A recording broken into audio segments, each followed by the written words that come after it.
But Coach Reveno, back on June the 3rd, offered up this tweet right here. We're going to show this on the screen here real quick, Coach.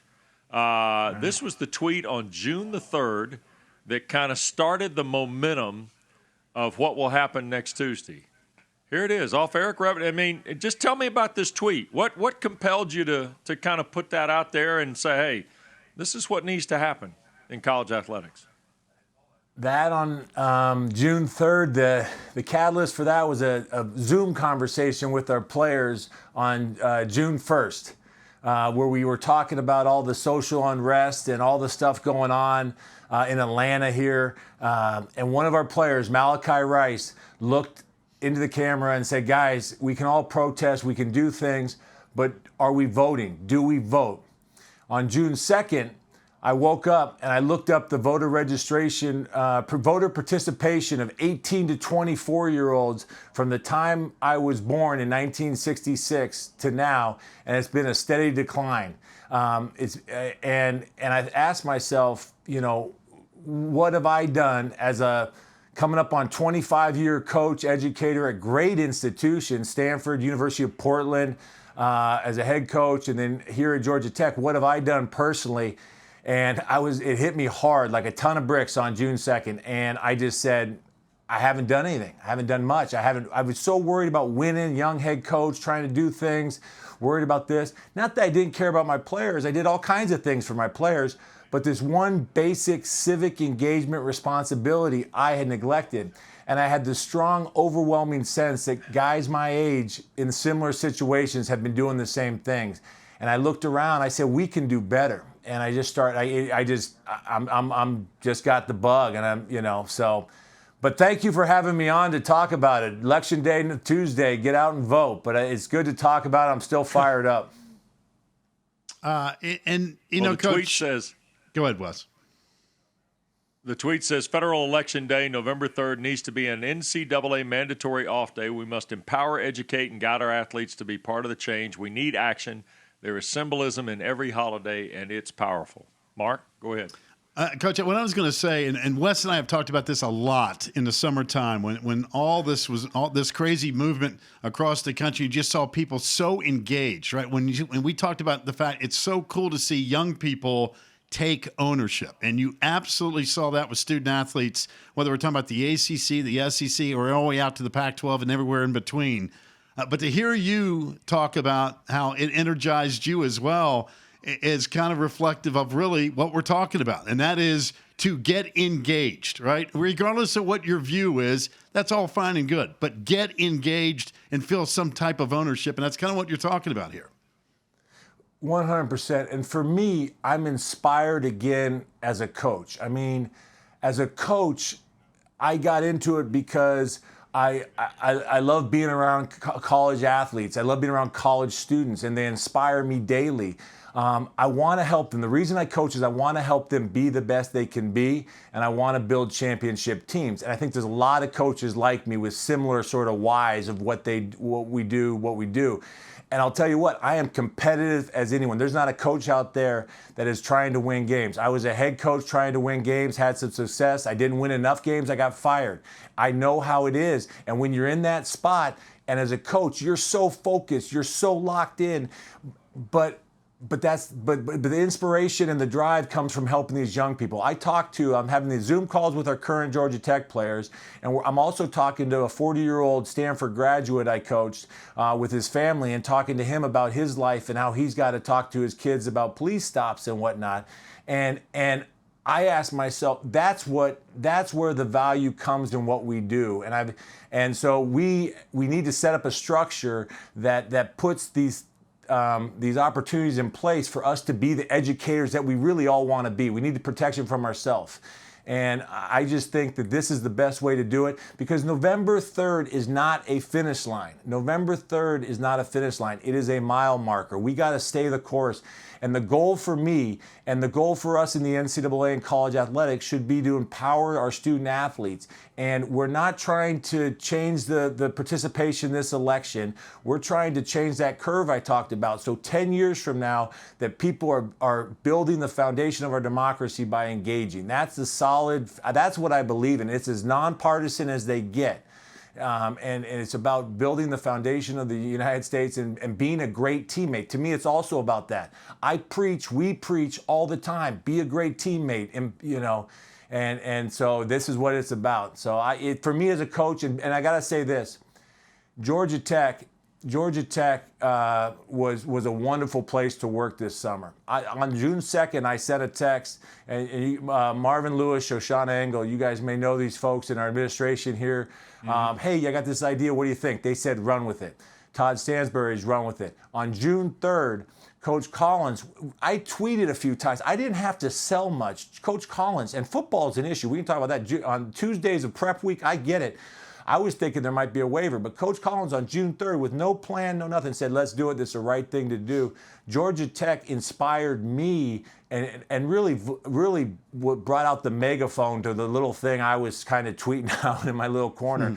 Georgia Tech stepped up, and then schools started stepping up. And like you said, the momentum just took off, and I just kept tweeting and kept trying to manage and keep the conversation moving. And then Division I SAC, the students proposed it as a rule, and it became a rule in September. Very cool.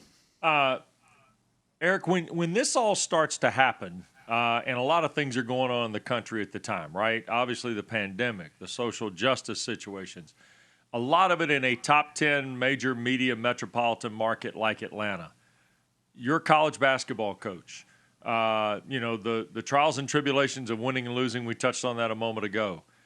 But I get the feeling that when the season starts, after November 3rd, the season begins.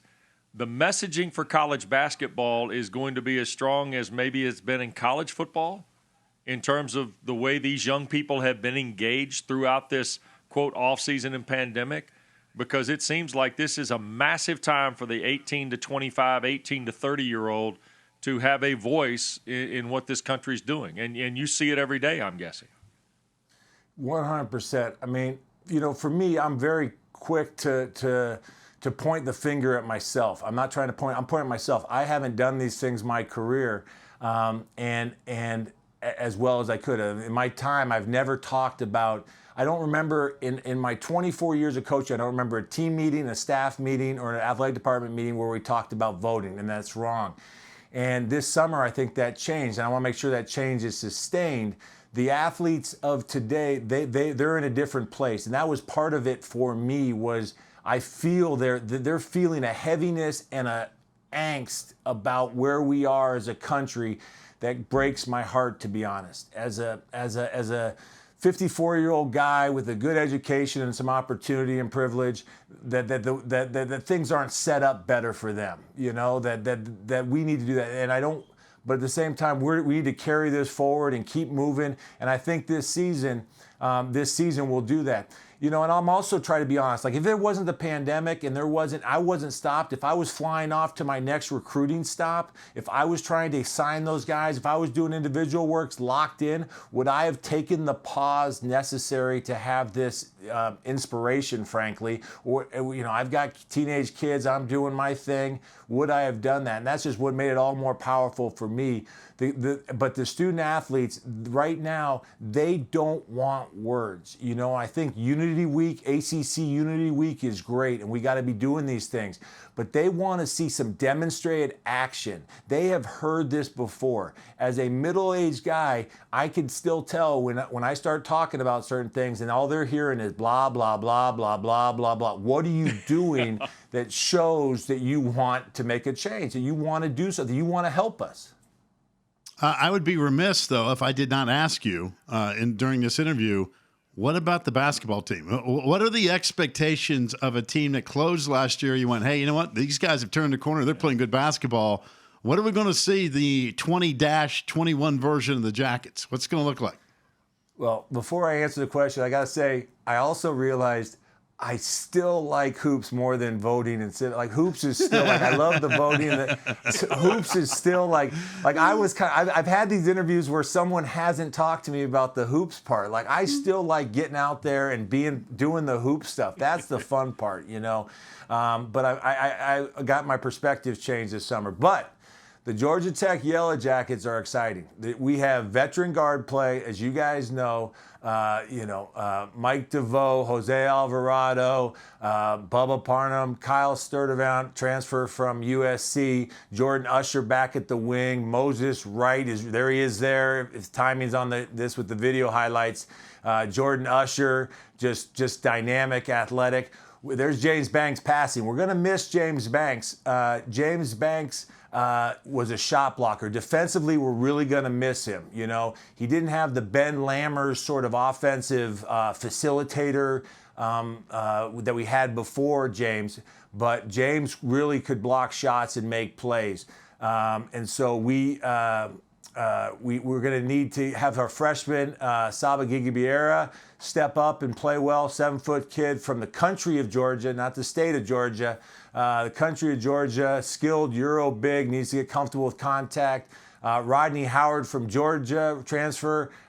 He likes contact. And Jordan Mecca, a dynamic pick and roll big. So we really like our young bigs. But the big question mark for us, I guess, if you want the bottom line, is our bigs coming along to catch up with our guard play. Coach, one more thing. Next time I'm in Atlanta, I need to find out who cuts your hair, man, because you and I have got exactly the same deal going on here, and I really like the way you got it cut there. That looks good. No, come on. Now, that's really good because I won't kid you not. So I had a COVID beard going, right? You know, and I haven't seen my mom in Arizona like everybody, and I went out and saw her March 1st for my dad's birthday, still doing well. And my mom's been kind of on me about it, right? I'm 54. My mom's, I mentioned the age, it's out there.